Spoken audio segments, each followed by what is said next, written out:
नमस्कार. ह्या व्हिडिओमध्ये आपण शोल्डरचं माप नेमकं किती घ्यायचं आणि गळ्याच्या उंचीनुसार त्यामध्ये कोणत्या प्रकारचे बदल करायचे ते बघणार आहोत.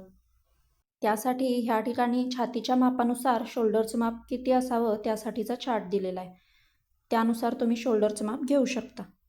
व्हिडिओमध्ये दाखवलेल्या पद्धतीनं या ठिकाणी शोल्डरचं माप आपल्याला घ्यायचं असतं. हे माप काही वेळेस थोडंसं कमी करावं लागतं. ते केव्हा आणि का कमी करायचं ते सुद्धा आपण बघूयात. त्यानुसार पाठीमागील गळ्याची उंची जेव्हा 10 इंच असते तेव्हा शोल्डरचं माप पाव इंचाने कमी करावं लागतं.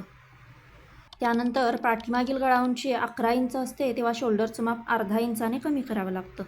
आणि त्यानंतर पाठीमागील गळा उंची 12 इंच असते तेव्हा शोल्डरचं माप पाऊण इंचाने कमी करावं लागतं. ह्याचं कारण जेव्हा पाठीमागील गळ्याची उंची जास्त असते तेव्हा गळारुंदीही कमी ठेवावी लागते आणि त्याच प्रमाणात आपल्याला शोल्डरचं माप या ठिकाणी कमी घ्यावं लागतं. गळारुंदीच्या मापात किती प्रमाणात बदल करायचा याबाबतचा व्हिडिओ मी आधी पोस्ट केलेला आहे. त्याची लिंक डिस्क्रिप्शनमध्ये दिलेली आहे. तो व्हिडिओ तुम्ही बघू शकता. त्यानंतर एक महत्त्वाची टीप, जेव्हा पाठीमागील गळ्याची उंची जास्त असते तेव्हा शोल्डर गळ्यामध्ये पाव इंचाने उतरून घ्यावा लागतो. इथं दाखवलेल्या ठिकाणी पाव इंचावर मार्किंग करून आपल्याला तिरपी रेषा मारून शोल्डर या ठिकाणी उतरून घ्यायचा असतो. ह्याचं कारण जेव्हा ब्लाऊजच्या पाठीमागील गळ्याची उंची जास्त असते तेव्हा ब्लाऊज खांद्यावरून उतरण्याची शक्यता असते.